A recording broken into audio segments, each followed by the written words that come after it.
전 세계를 휩쓴 전염병. 번성하던 제국을 무너뜨린 천연두. 30억 명 인류의 목숨을 앗아간 말라리아.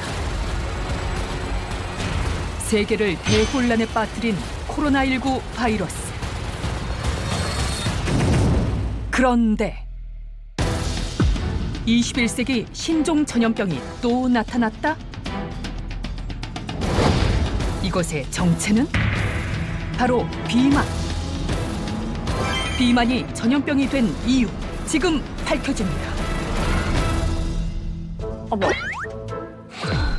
얘 비만도 전염병이란 말이야? 전염병으로 속하나? 비만이? 비만이 전염이라면 내가 지금 살찌고 있거든? 아 진짜? 그럼 니들도 살쪄야 되는 거야. 좋아. 우리 함께 살찌는 거야. 거부하겠어. 하겠어. 안 돼. 살이 찌고 있다고? 지금 정말? 난 나이가 들면 들수록 얼굴은 살이 없어. 어디로 간다? 복부로 간다. 아 이게 이렇게 내려와서 이렇게. 선생님. 안녕하세요. 어머. 안녕하세요. 뭐야 승신이야. 뭐야 승신이야. 안녕. 이미 아시는구나. 좀 많이 친해요. 아, 진짜? 진짜. 제가 오늘 사실 전학생이랑 함께 들어왔거든요. 먼저 좀 소개 한번 해볼까요? 얘들아 안녕. 오늘 전학 온 이승신이라고 해. 잘 부탁해. 반가. 우리 집이 따뜻해졌어요. 가스보일러를 점검받았거든요. 재치 있는 입담으로 꾸준한 인기를 얻고 있는 배우 이승신. 2006년 그룹 봄, 여름, 가을, 겨울의 멤버 김종진과 결혼해 알콩달콩 행복한 일상을 보내는 그녀. 평소 자기 관리까지 철저히 하며 건강해 보이는 그녀가 장수고로 전학 온 이유는? 영상 보셨죠? 비만에 대한 이야기. 네. 전염인 거예요? 비만이? 비만은 신종 전염병으로 분류돼 있거든요. 신종 전염병으로 분류돼 있거든요. 비만이요? 그러니까 전염이 된다는 게 아니라 확률이 있다. 전염처럼 전해진다 이 말씀이죠? 전염처럼 전해지는 걸까요? 진짜로 전염이 되는 걸까요? 세균이 있는 것도 아니고. 세균이 있는 게 아닐까요? 오늘 열심히 배우셔야겠네요, 우리 석정 학생은. 근데 이상하게 밤에 늦게 먹고 늦게 자고 일어나면 다음 날 속이 안 좋아. 그쵸? 네, 뭔가 이렇게 막 속이 막 쓰라리고 그래가지고 한 2~3시까지 또 밥을 못 먹어. 네. 막 속이 더부룩하고 배변 습관이 안 좋고 이렇게 좀 장 건강이 좋지 않다면 네. 비만을 좀 더 조심하셔야 돼요.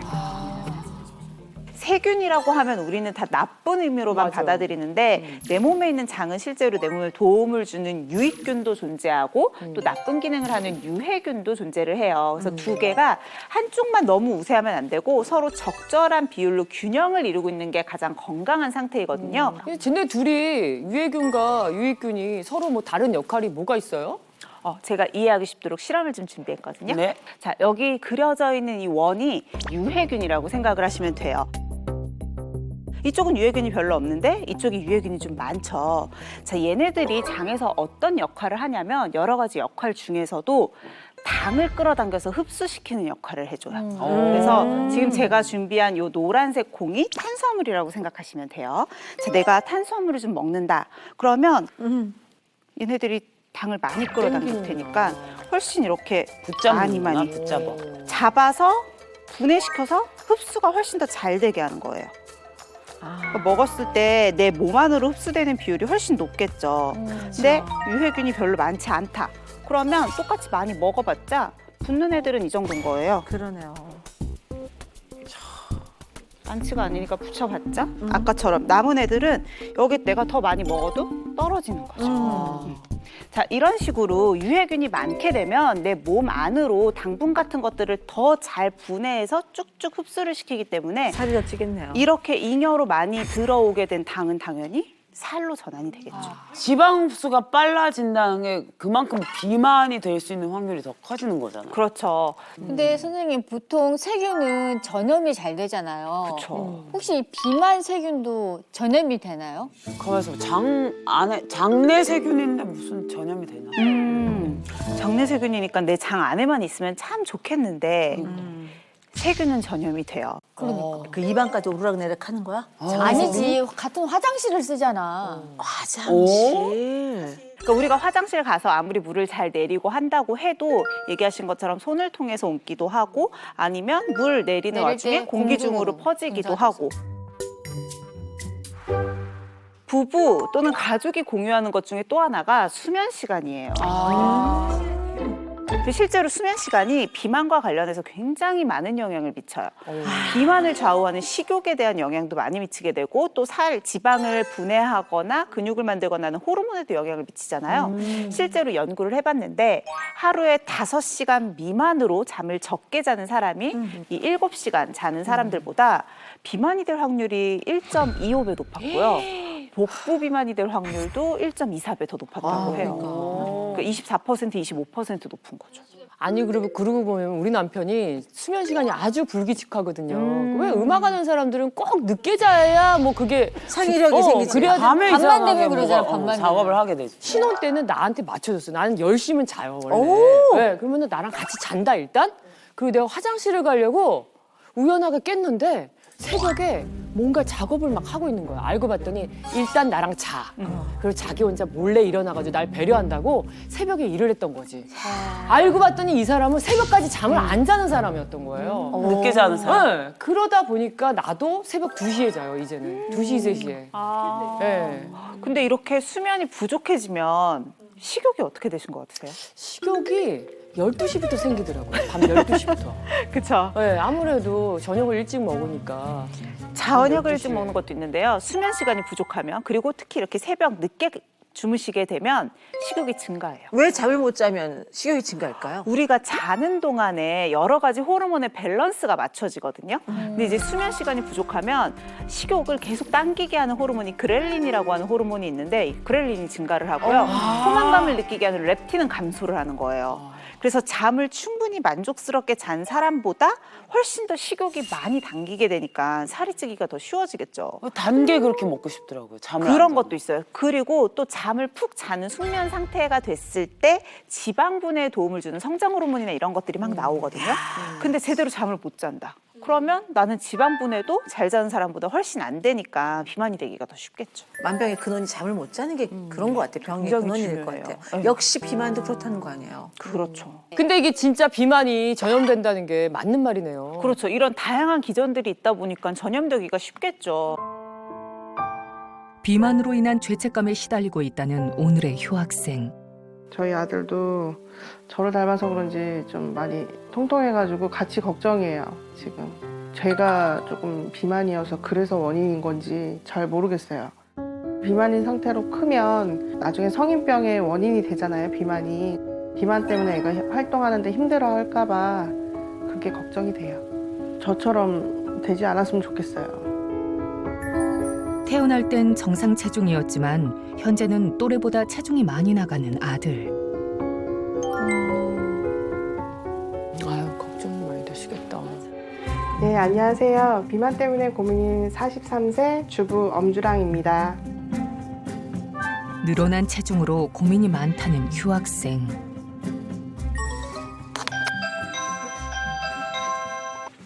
네.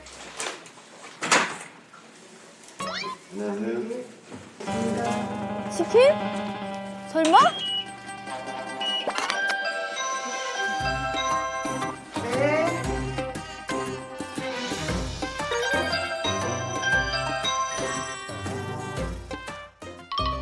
파티인가 본데, 파티? 그래 집안에 뭐 행사했겠지 행사. 순식간에 배달된 자극적인 음식들. 맛있겠다.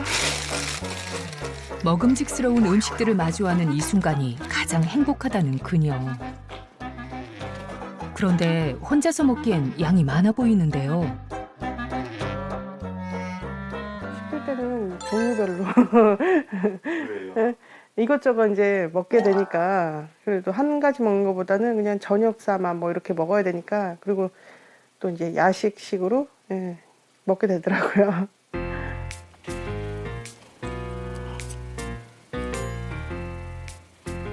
본격적으로 음식을 먹기 시작합니다.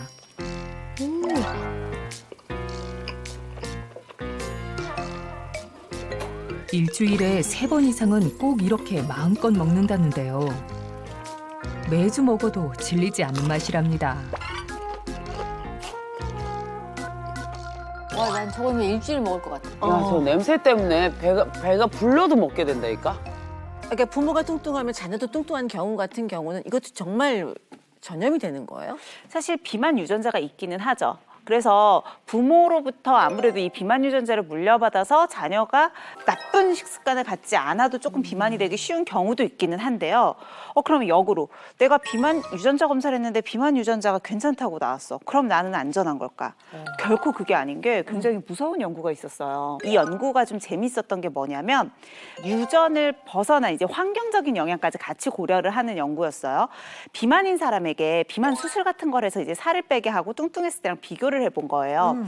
이 비만에 대한 유전자는 똑같은데 뚱뚱했을 때는 이 유전자 주변에 뭐 단백질이 발현되는 거나 그 주변에 뭐 메틸기나 이렇게 붙는 것들의 변화가 생겨서 뚱뚱해지기가 더 쉽다는 거죠. 그러니까 정자에까지 그 영향을 주는 거예요. 그러니까 내가 갖고 있는 유전자가 좋다고 안심을 할 게 아니라 내가 좋은 유전자를 가지고 있어도 내가 뚱뚱해지고 나쁜 생활 습관을 하면 유전자 주변의 환경 것들을 변화시켜서 이걸 물려줄 수가 있는 거죠. 정자를 통해서. 반대로 얘기하면 내가 나쁜 유전자를 비만과 관련된 유전자를 갖고 있어도 잘 관리만 해서 발현시키지 않는다면 괜찮은 거거든요. 그러니까 비만이 유전될 수 있다는 건 맞지만 유전만의 문제는 아니고 주변의 환경적인 요인에 의한 차이가 분명히 존재한다는 연구였어요. 결혼하기 전에는 날씬했는데요. 아기 낳고 나서 3, 4kg 빠지고 그냥 그 몸무게가 한 4, 5년 이렇게 유지되다 보니까 이제 그 몸무게가 80kg 미리 아래로는 안 내려가고 계속 찌고 있는 상태거든요. 날씬해서 너무 예쁘다. 너무 달라. 살찔 것 같지 않게 생겼어요. 얇았는데? 과거에는 허리둘레 25인치를 유지할 정도로 날씬했었다는데요. 제가 날씬했을 때는 51kg, 3kg. 그때가 허리가 25인치. 그때가 이제 지금의 남편 만났을 때, 연애할 때 한참 최고로 잘 나갈 때 만났죠. 그렇다면 현재 체중은 어느 정도일까요? 보기 싫을 거야. 조금 늘었어요. 87.9kg인 휴학생. 그렇다면 허리둘레는 어떨까요? 무려 44.4인치입니다. 45? 정말 많이 쪘구나. 당도 조금 그 경계 수준 이렇게 이제 높아가지고 이 수준을 넘어서면 이제 아예 진단이 나오는 그런 수준까지 간 거고 지방간도 있고. 그냥 지방간만 있는 게 아니라 이분은 지방간염도 있네요. 처음에는 여러 가지 검사를 다 했거든요. 지방간이 왜 됐는지, 그래서 술을 많이 먹는 건지, 뭐 다른 무슨 바이러스 균 때문에 있는 건지 검사를 다 피 검사까지 다 했는데 원인은 딱 하나, 비만이었어요. 그래서 선생님이 다이어트, 체중 조절 꼭 하라고 하셨거든요. 지방간 근데 건강검진하면서 발견되시는 분들 생각보다 좀 있으신데 주변에 없으세요? 술 많이 나도- 드시는 분들 보통 나도 지방간 예전에 걸렸다고. 약간 그 위험하다. 지방간이 될 수 있다. 뭐 이렇게 얘기하셨어요. 사실 지방간이 발생을 한다라고 하면 대부분 술 많이 먹어서라고 생각하시는데요. 네, 우리나라 지방간에서 제일 높은 비중을 차지하는 건 비알코올성 지방간이에요. 아, 진짜요? 네, 그런데 석정 학생은 살짝 알코올성 지방간이었을 것 같아서 이게 비율상으로도 알코올성 지방간보다는 비알코올성 지방간이 굉장히 많은데 실제로 복부 비만이면 지방간이 발생할 확률이 최대 2.2배 높아진다라고 하거든요. 그러니까 지방간이라는 게 쉽게 말하면 간에 붙은 지방이 전체 간 무게의 5% 이상인 상태예요. 실제로 지방간이 있는 간을 보면 정상간보다 크기도 커져 있고 더 노래요. 아이고야. 지방이 막 이렇게 침착이 돼 있는 거죠. 그래서 지방간은 어떻게 보면 내장 지방보다 더 심한 형태다라고 생각을 하셔야 돼요. 무섭다. 무섭다 진짜. 그리고 보면 우리 휴학생 검사 결과 중에서 또 하나 이제 휴학생이 걱정했던 게 혈당. 어떠세요? 비만이랑 혈당이랑 무슨 관련이 있을까요? 콜레스테롤. 혈관에 그런 게 흐르니까. 나쁜 게 흐르니까. 근데 이제 체내에 지방이 쌓이게 되면 사실은 염증맥의 물질들이 되게 많이 나와요. 그래서 우리 몸속이 약간 만성 염증 상태가 되는데 이럴 경우에는 우리 몸의 호르몬 작용을 방해해요. 그 호르몬 중에 하나가 인슐린. 그러니까 원래 혈당을 조절해줘야 되는 인슐린의 기능을 방해해서 인슐린이 나와도 세포로 혈당이 들어가질 않는 거예요. 기능을 못하게 되는 거죠. 그러면 지속적으로 혈당이 계속 높아질 테니까 나중에는 당뇨까지 올 수가 있는 거예요. 건강을 무너뜨린 비만. 혹시나 아들의 건강도 안 좋아지지는 않을까 최근 걱정이 더 많아졌다는데요. 그런데 갑자기 서랍에서 파스를 꺼내는 휴학생. 파스? 어딘가 아픈 곳이 있나 했더니 파스를 발바닥에 붙입니다. 곧이어 반대쪽 발바닥에도 파스를 붙이는데요. 대체 파스를 발바닥에 붙이는 이유가 뭘까요?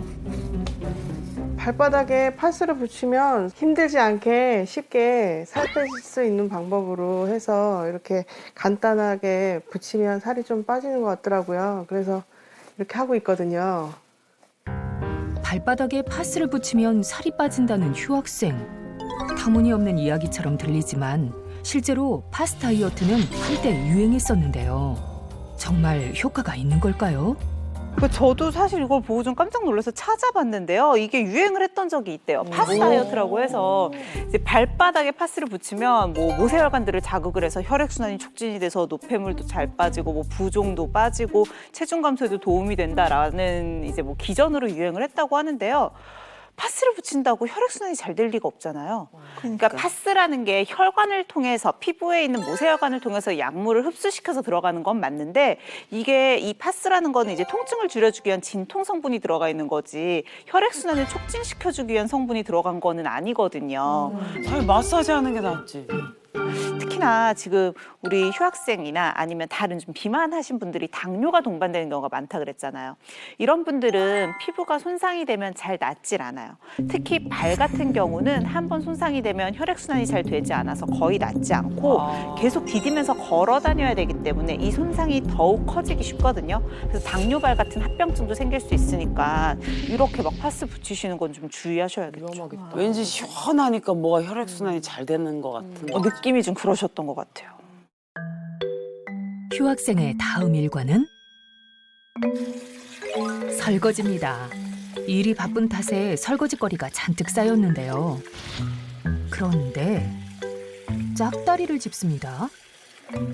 어디가 불편하기라도 한 걸까요? 습관적으로 두 다리를 번갈아가며 짝다리를 짚는 휴학생. 짝다리? 짝다리를 하시네. 설거지를 마친 후 갈증을 느꼈는지 목을 축이기 위해 냉장고를 여는데요. 어허, 칼로리 요산으로. 없는 콜라. 안 돼. 갈증을 달래줄 음료는 콜라입니다.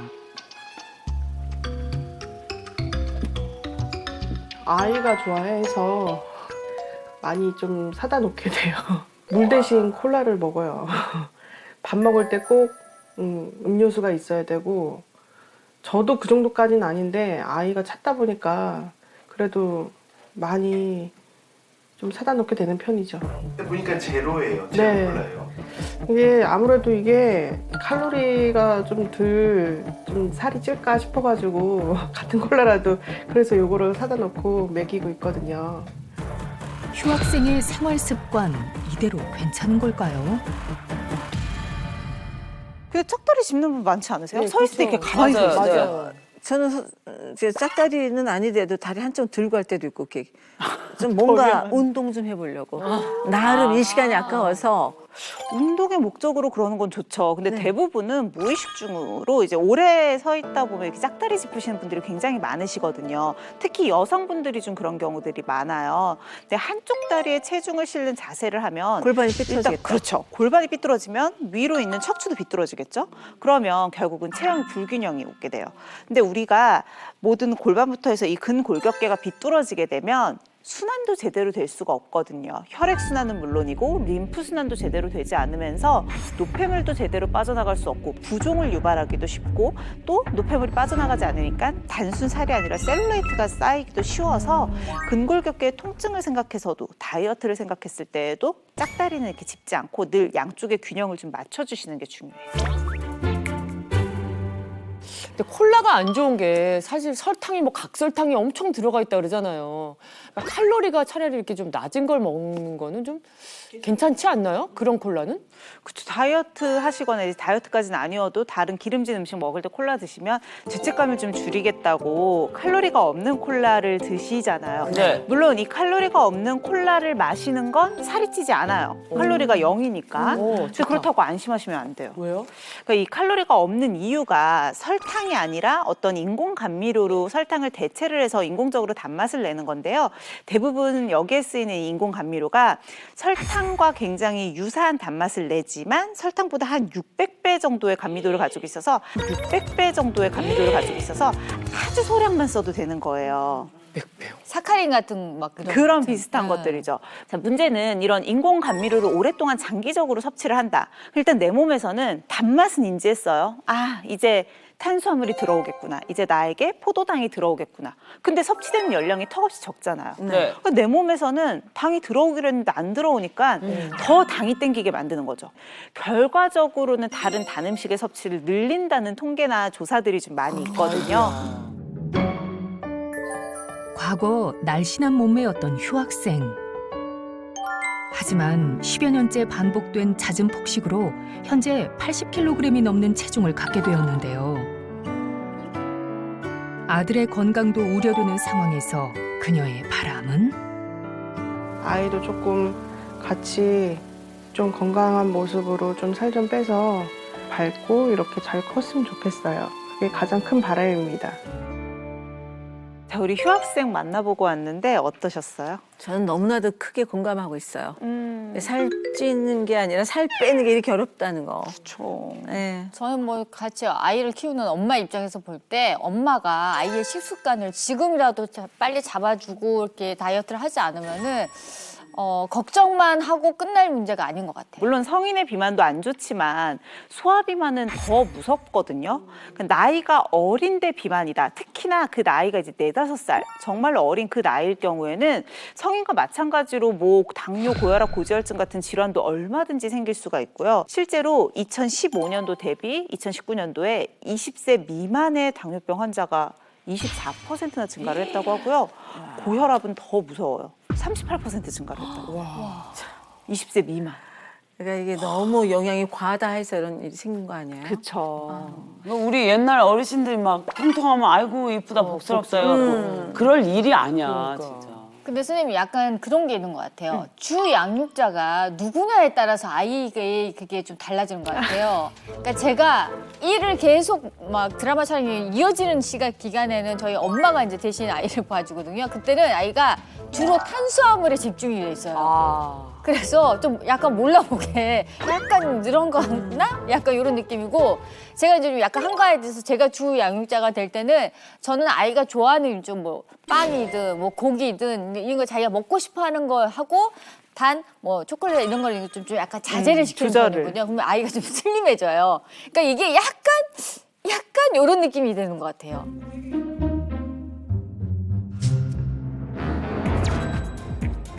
전체 비만 환자 중 20세 미만의 소아 청소년 비만 환자는 약 16.3%.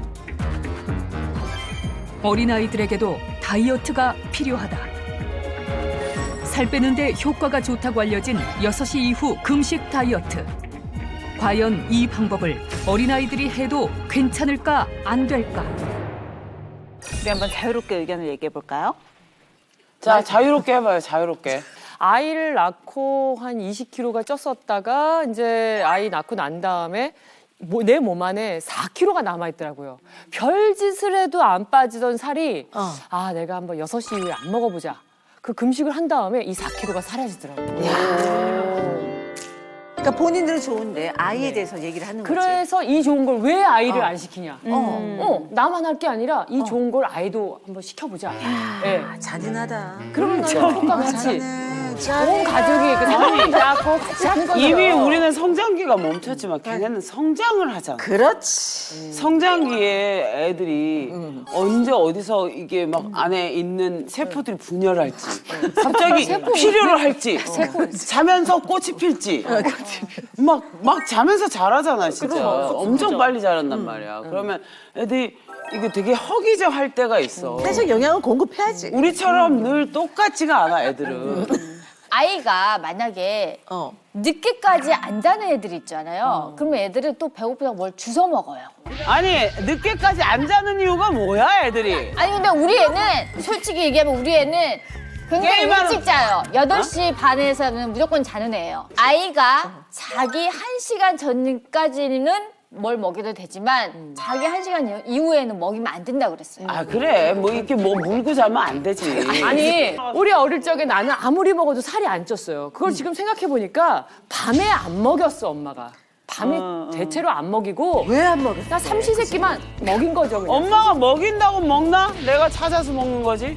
사람이 자립심이 있어야 돼. 24시간 편의점이 늘 열려 있어. 그러다 보니까 애들이 엄마 몰래라도 나가가지고 주섬주섬 야식도 먹고 이러다 그러니까 보니까 엄마가 챙겨주는 게 낫다는 거지. 그러니까 내 살이 말은. 찌는 거야. 그러니까 6시 이후에는 애들 입을 이렇게 딱 마스크를 씌우든지 뭐 그러니까 해가지고 애들을 너무 안 강압하고 먹여야 돼. 강요하고 제한하고 규제하면 애들은 그 반발심이라는 게 있어. 애들은 스프링 같기 때문에. 봐봐. 6시까지는 우리가 저녁을 준비를 해서 상을 다 물렸어. 누가? 8시 정도에 먹이는 음식들이 과연 어떤 음식일까 생각해봐. 다 배달 음식이야. 미리 닦아놔. 수박. 근데 어쨌든 애한텐 그 부모가 어떻게 하는 모습을 이렇게 보여주는 게 중요한 것 같아요. 우리 엄마가 어렸을 때 좀 책을 많이 읽었으면 내가 책을 많이 읽었을 것 같아. 근데 우리 엄마는 항상 돈 중시하셨어. 아 그럼. 돈이 최고다 이렇게 생각하시는 분이어가지고 나도 옆에서 그걸 보고 자라가지고 책을 좀 멀리했는데 애들한테도 마찬가지야. 6시 이후에 먹으면 몸에 해롭고 안 좋다. 이걸 엄마가 직접 보여주는 거야. 그건 그럼 뭐, 애가 그걸 보고 따라하면 그래 차라리 보여주는 게 그러다 낫지. 보니까 엄마도 건강하고 몸도 참 건강하게 계시는구나. 이렇게 애한테 본보기가 되는 거지. 여하튼 6시 이후 금식 다이어트는 우리는 할지언정 아이들한테는 너무 강요하지 말자. 난 나도 안 할 거야. 적당한 선에서 아무리 소화 비만이라도 정성을 들여서 그냥 아이한테 신경을 좀 쓰면서 조금씩 그거를 줄여 나가는 게 답인 거지. 무조건 안 돼. 넌 살이 쪘기 때문에 먹지 마. 이거는 정말 큰 상처와 걔가 나중에 화내고 애를 정서적으로 자존감을. 가는 것 같아. 제가 기대한 것보다 훨씬 더 다양한 의견들을 많이 이렇게 내줬어요. 특히나 여러분들이 이 포인트를 좀 잘 잡고 있는 것 같아요. 사실 성인과 아이들의 가장 큰 차이점은 그 아이들은 성장기라는 거죠. 성장기에 어떤 게 가장 중요할까요? 뼈요. 자는 거. 뼈 아닐까요? 그렇죠? 잠자는 게 전 제일 중요하다고 사실 생각해요. 잠자는 게 중요한 것도 뼈 건강이나 이런 성장기에 우리가 말 그대로 성장기라는 건 모든 세포들이 커가고 있는 시기인 거거든요. 여기에 맞춰서 수면이 굉장히 중요할 수밖에 없어요. 그러니까 아이들은 성인들보다도 오히려 더 규칙적인 생활이 필요한 거예요. 이렇게 뼈도 자라고 장기들도 자라고 세포도 자라려면 잠을 반드시 11시부터 새벽 2시까지는 자야지 이때 숙면을 취하고 있어야지 성장 호르몬이 나와서 아이들에게 어떤 성장과 회복과 이런 것들을 충분히 부여를 해줄 수가 있단 말이에요. 자, 근데 이 아이들이 11시부터 새벽 2시까지 충분하게 숙면을 취하려면 보통 10시 이전에 잠들어야 되거든요. 그러니까 아이들을 보통 9시에서 10시 사이에 재우라고 하는 거예요. 근데 이때 만약에 밥을 먹고 잠들면 어떨까요? 아우 소화가 안 되죠. 들키죠. 바로 먹으면 안 위산이 돼. 막 나오지 않나? 소화만 안 되는 게 아니고요. 사실은 이때 인슐린이라는 호르몬이 나와야 되잖아요. 우리가 먹으면 소화시켜서 올라간 혈당을 낮추기 위해서 이 인슐린이랑 성장 호르몬이 좀 유사해요. 성장 호르몬의 분비를 방해할 수가 있어요. 네, 그렇기 때문에 너무 이제 자는 시간과 바닥에 음식을 먹어서 호르몬이 인슐린 호르몬이 너무 뒤늦게 나오게 되면 이 새벽에 나올 수 있는 호르몬들의 분비를 좀 방해할 수 있다는 단점이 있고요. 그리고 이제 얘기하신 것처럼 적당하게 공복 시간을 지켜주지 않으면 일단은 계속 장이 움직여야 되고 속이 더부룩하다 보니까 숙면에도 방해가 되겠죠.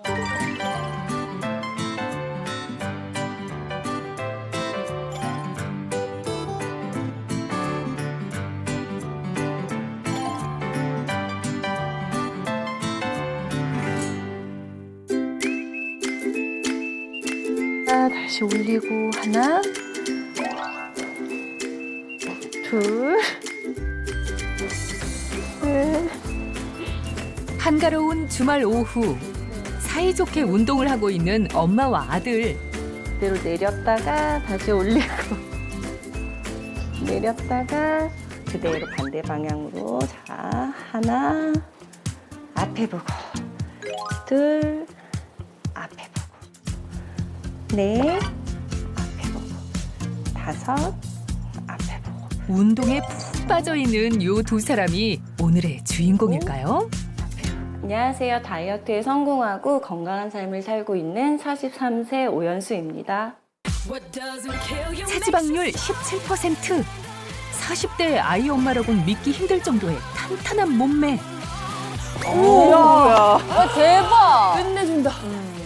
출산 후에 갑상선암 수술을 했는데 이제 회복하는 과정에서 면역력이 많이 떨어져서 활동량은 줄고 먹는 시간이 참 많았던 것 같아요.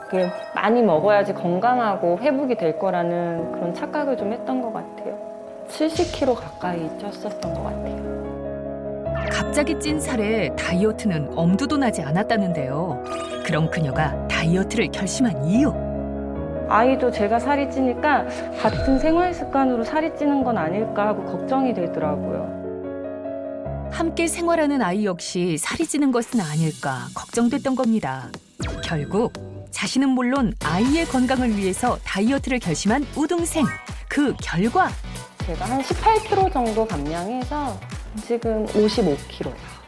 보란 듯이 다이어트에 성공. 지금은 아이와 함께 건강한 몸을 유지하고 있다는데요. 좋네. 와우. 멋지다. 중년 다이어트에 성공한 우등생의 일상 함께 살펴볼까요? 매일 아침 스트레칭으로 몸을 풀어준다는 우등생. 이렇게 근육을 풀어주어야 하루가 더욱 활기차진다고 하는데요. 언뜻 봐도 유연한 몸. 쭉쭉 펴주더니 갑자기 자세를 바꿔 엎드립니다. 대체 뭘 하려는 걸까 했는데 엎드린 채 엄지손가락을 위로 치켜 세우는 우등생. 이건 따봉 아닌가요? 슈퍼맨 자세인가요, 저게? 슈퍼맨처럼 엎드린 채 팔을 들어 올리고 손가락은 따봉을 하고 있는 우등생. 대체 뭐라는 거죠? 아, 이건 따봉 체조인데요. 따봉 제조? 따봉? 스마트폰이나 컴퓨터를 하다 보면 등도 말리고 어깨도 말리기 때문에 살이 찌기 쉬운 체질이 되거든요. 그래서 이렇게 운동을 통해서 좀 어깨를 펴주는 동작을 하고 있어요. 이번엔 앉아서 하는 따봉 체조인데요. 팔을 안쪽으로 붙여준 상태에서 팔목을 바깥으로 그래서 천천히 벌려주는 거예요. 너무 세게 할 필요 없이 천천히 반복해 주시면 라운드 숄더 교정에 도움이 돼요. 힘을 뺀 상태에서 겨드랑이를 붙이고 팔을 벌리는 이 동작. 간단해 보이지만 어깨를 활짝 열어 굽은 어깨를 교정하는 데 도움이 된답니다. 어깨를 쭉 펴고 가슴을 쫙 내민다고 생각하시면 돼요. 되게 등 시원하시죠? 근육을 쪼이세요. 등 근육을. 팔을 딱 붙여야 되는 거잖아. 붙이는 게 좋아요. 만약에 내가 이렇게 라운드 숄더로 돌려 있는 상태인데 복부 비만까지 왔다. 척추에 너무 크게 무리가 가잖아요. 그래서 단순 이제 비만, 복부 비만이 있으신 분들은 특히나 상체를 잘 펴주고 균형을 잡아주시는 게 중요하거든요. 그럴 때 있어서는 저렇게 좀 바깥쪽으로 말려 있는 것에 바깥쪽 동작으로 해서 쭉 펴주시면 림프 순환도 더 잘 되고 혈액 순환도 더 잘 되니까 아무래도 살이 빠지기에도 좀 더 수월한 몸이 될 수가 있고 이제 통증이나 불편감도 훨씬 많이 줄일 수가 있으세요. 스트레칭이 한창이던 그때 아, 엄마 운동하려고 강희 엄마 운동기구 좀 갖다 줘. 잠시 후 아들이 가져온 건 오, 그래. 뭐야? 강희 하나, 옷걸이? 엄마 하나. 맞아요. 옷걸이인데요. 집에 꼭 비싼 운동기구가 아니어도 이렇게 간단하게 복근 운동을 할 수가 있어요. 그대로 반대 방향으로. 자, 하나, 앞에 보고, 둘, 앞에 보고. 셋, 앞에 보고. 저거 좋다. 아, 저 이렇게 부푼 봉 거. 잡은 것처럼. 난 뒤로. 넷, 앞에 보고. 다섯, 앞에 보고. 여섯, 앞에 보고. 일곱, 앞에 보고. 엄마랑 너무도 좋고 어렵지도 않아서 재밌어요. 이번엔 옷걸이 운동 심화 버전입니다. 먼저 옷걸이를 발끝에 걸어주고요. 그대로 등 뽀뽀. 자, 다시 올리고 하나. 배에 힘을 주고 다리를 천천히 올렸다 내렸다 반복. 하복부 근육을 자극해 뱃살을 쏙 뺄 수 있는 동작이랍니다. 내렸다가 아들이랑 하는 모습도 되게 보기가 좋죠. 네.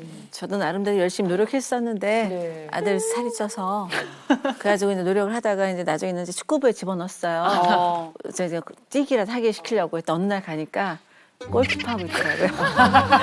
그럼 더 못하잖아요. 아 상당히 힘들었습니다. 어렵다는 거죠. 예, 살 빼게 시키는 거는 정말.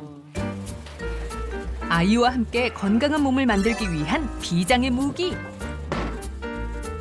뭐 푸짐하네. 사과에 당근에. 저 유명한 계란에. 주스 아니야? 밀가루인데. 사과와 당근이 들어간 사과 당근 케이크를 만들어 먹을 거예요. 집에서 케이크를? 예전에 다이어트 할 때는 6시 이후에 항상 금식을 하곤 했었거든요. 그랬더니 제가 안 먹으니까 아이도 잘 안 먹더라고요. 그래서 영양적으로도 그렇고 성장에 좀 방해가 될까 봐 지금은 좀 챙겨주고 있어요. 집에서 케이크 만들기 어렵지 않아요. 먼저 사과와 당근을 잘게 썰어주고요. 믹서에 달걀 하나를 넣고 아빠 숟가락으로 아몬드 가루를 5숟갈 넣어줍니다. 그리고 믹서로 잘 섞어주세요. 이제 전자레인지에 돌려주기만 하면 초간단 사과 당근 케이크 완성! 지금 보면 아몬드 가루뿐만이 아니라 막 사과랑 당근이랑 있었어요. 네. 사과 같은 경우는 섬유질이 굉장히 풍부해서 포만감을 아주 잘 주고요. 또 근데 칼로리는 한 80에서 100kcal 정도, 굉장히 낮은 편이라서 다이어트 할 때 드셔도 무난한 과일이에요.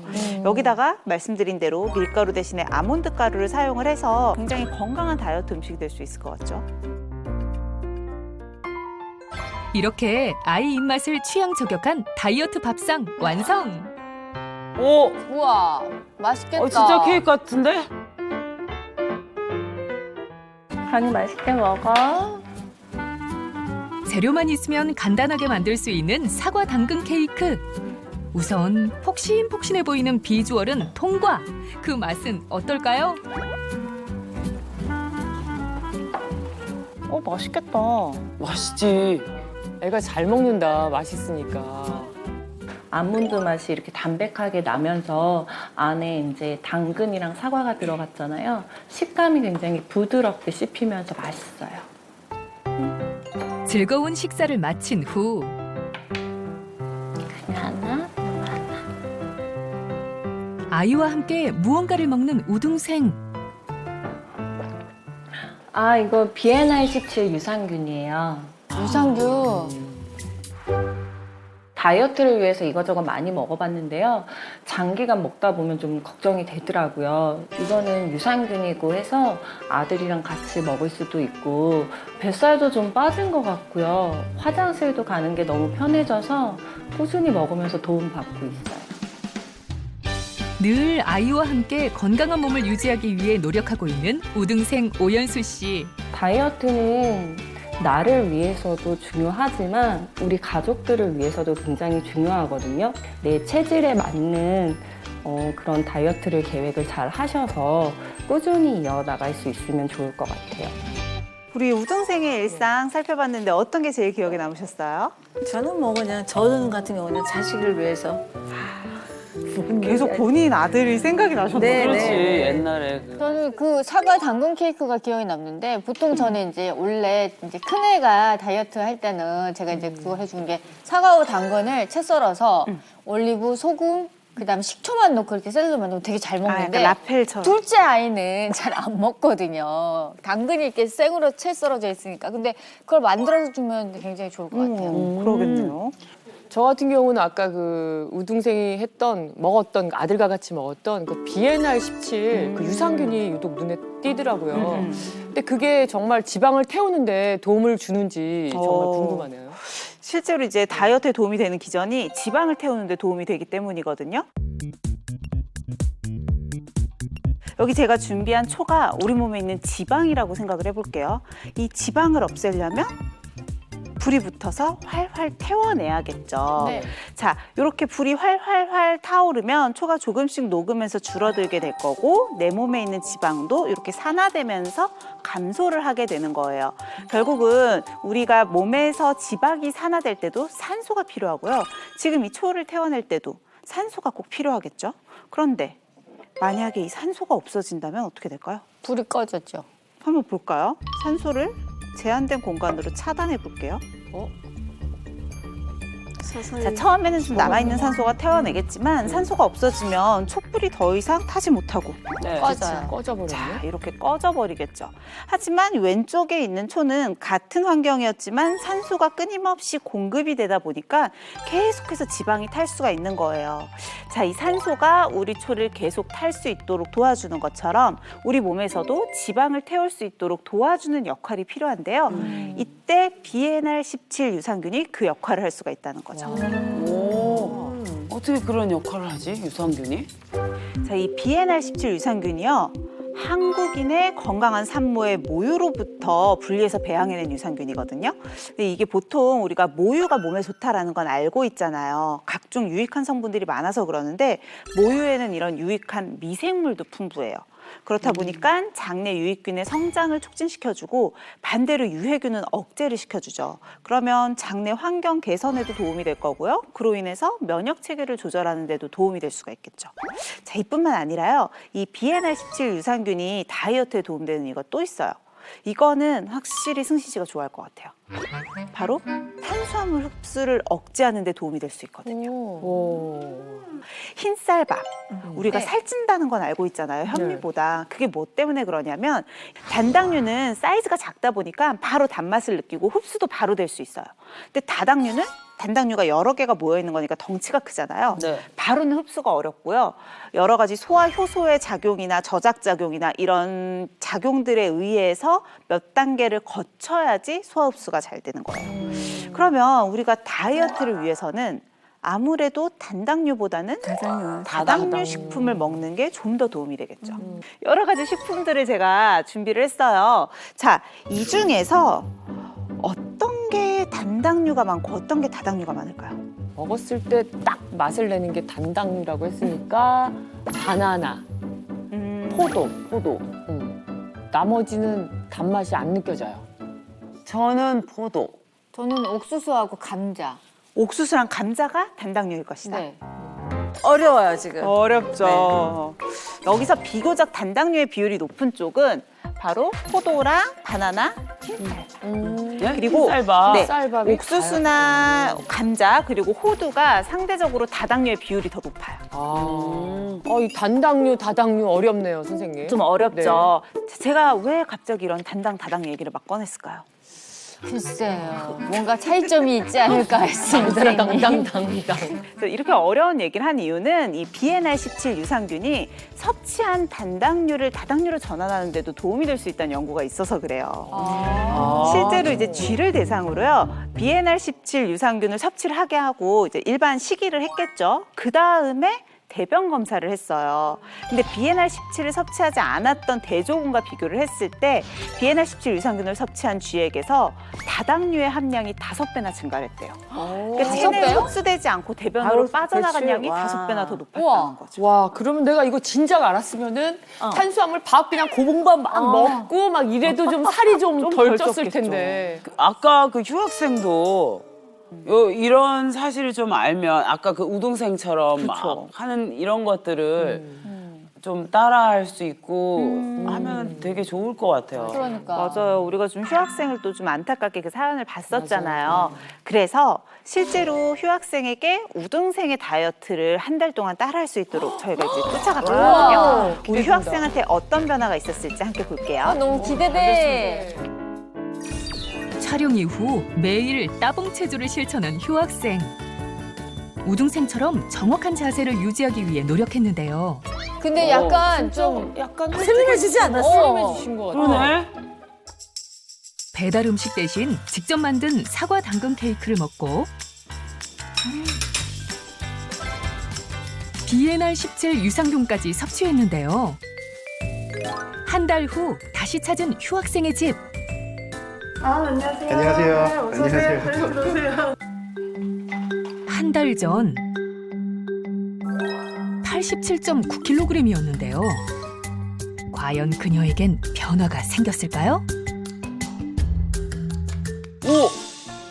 이게 어깨 팔 있는 데가 좀 다르네. 엄청 일단 달라졌어. 표정이 굉장히 밝아지셨어요. 자세가 달라졌어. 현재 몸무게는 84.5kg. 맞았어. 3kg 빠졌어, 3kg. 와. 꾸준한 운동과 식이요법으로 3.4kg 감량에 성공! 여고동창생 보고 잘 따라한 보람이 있는 것 같아요. 한 달 동안 이렇게 3kg가 빠질 거라고 생각을 못 했는데 지금 몸무게가 좀 빠져서 저도 놀랍고 행복해요. 이제는 알았으니까 아이와 좀 건강하게 다이어트를 잘 해보고 싶어요. 잘 됐다. 신났구나. 와. 보통 좀 건강하게 체중을 뺄 때 한 달에 한 4kg 정도 빼라고 하는데 거의 딱 맞춰가지고 진짜. 건강하게 잘 빼셨죠. 그러니까. 이제 생활 습관화로 이제 만드시면 이제 끝나는 거지. 그쵸. 그 휴학생도 휴학생이지만 우리 아까 아드님도 아. 같이 병행해가지고 운동법도 아니까 그러니까. 그렇게 같이 했으면 좋겠네요. 우동생처럼 아드님이랑 같이 운동하시면 네. 좋겠네요. 저도 평생 다이어트를 하고 있거든요. 다이어트를 해도 사실은 그 키로수 내려가기가 정말 어렵거든요. 근데 키로수 빼는 것도 어려운데요. 사실 진짜 어려운 게 뭔지 아세요? 뭐예요? 먹는 거. 허리둘레 빼는 거. 안 먹으면 수분을 빼서라도 체중은 좀 뺄 수 있어요. 근데 실질적으로 복부 비만, 이 허리둘레를 줄이는 건 해보셔서 아시겠지만 그게 훨씬 힘들잖아요. 당연하죠. 근데 비엔알 17 유산균은 허리둘레 감소에도 도움을 줄 수 있다는 연구가 있었어요.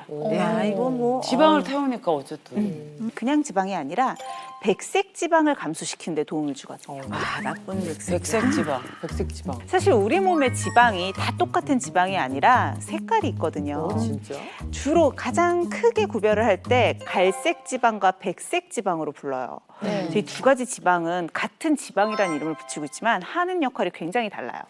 갈색 지방이 갈색빛을 띠는 건 우리 세포 중에서도 이 에너지 공장이라고 에너지를 태워내는 미토콘드리아가 많아서 그렇거든요. 그렇다 보니까 갈색 지방은 에너지를 저장하는 역할보다는 에너지를 산화시키고 태워내는 역할을 해줘요. 그래서 옆에 있는 지방까지도 같이 소모시켜주는 좀 더 지방을 산화시키는데 긍정적인 역할을 하는 아이를 갈색 지방이라고 하고요. 백색 지방은 미토콘드리아가 없이 하얗게 있는 거예요. 주로 저장하는 기능이죠.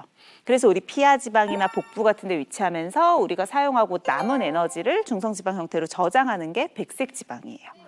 그럼 다이어트를 할 때는 백색 지방은 줄이고 갈색 지방은 늘리고 그렇게 그쵸. 해야겠네요. 사실 갈색 지방을 늘리는 방법은 거의 없기 때문에 백색 지방을 줄이는 게 아주 중요한데요. 자, 이 비엔알 17 유산균이 그럴 때 도움이 될 수가 있겠죠.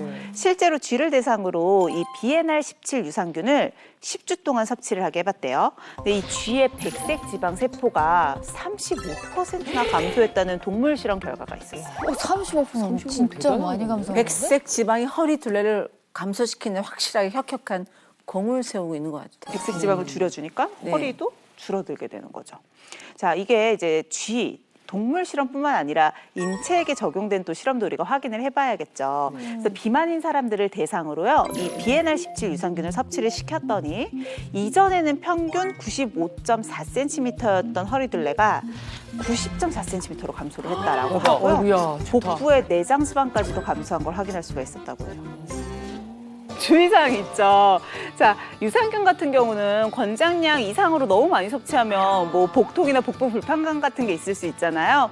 비엔나17 유산균 같은 경우는 하루 섭취 권장량이 425에서 900mg이에요. 그래서 요거 용량을 지켜서 섭취해 주시는 게 좋겠고요. 또 이제 모유에서 유래한 유산균이라고 설명을 드렸는데 아무래도 살아있는 균이다 보니까 고온에서는 사멸되기가 쉽거든요. 그래서 드실 때는 뜨거운 물보다는 미지근하거나 미지근한 찬물이랑 같이 드시고 또 냉장 보관을 해주시는 게 더 좋겠죠.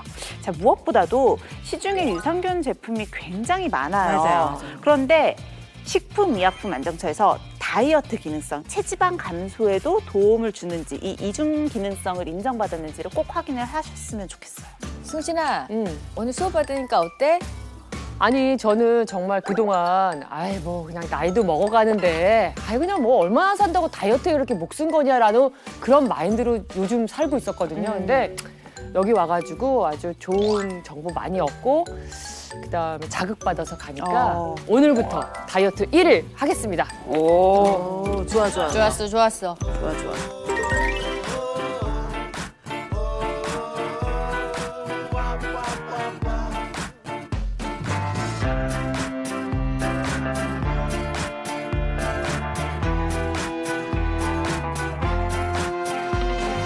Wintertime in London, are you making plans? Are you still rocking covers with your old red bands? If you're sitting in the places that we used to be, or if you're somewhere listening to Bob Marley. 얘들아, 덥지 않니? 돌아버리겠다, 진짜. 너무 덥다. 햇빛을 보면 기분이 좋은데 왜 제가 우리한테 이렇게 해를 주냔 말이야. 기미가 또 생겼어. 어떡해. 뭐라고? 탈모에 시력 손상까지? 너무 뜨겁고 그래서 그런지 그 정도로 진짜 햇빛이 너무 뜨거운 것 같아요. 노화 강선 173. 와, 그거 처음 알았어. 지금 오늘 처음 알았어, 오, 대박이야.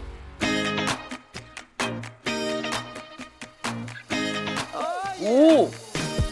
봉이야, 봉? I got something to say tonight. What you got to say? Every time I try to 집에다 폴드, 야, 저거를. 펄을 둘 정도면 진짜 좋아하시는 거. thinking about you. No, I can't stop thinking about you. 저 정도로 하려면 꽤 하신 건데. 채널 A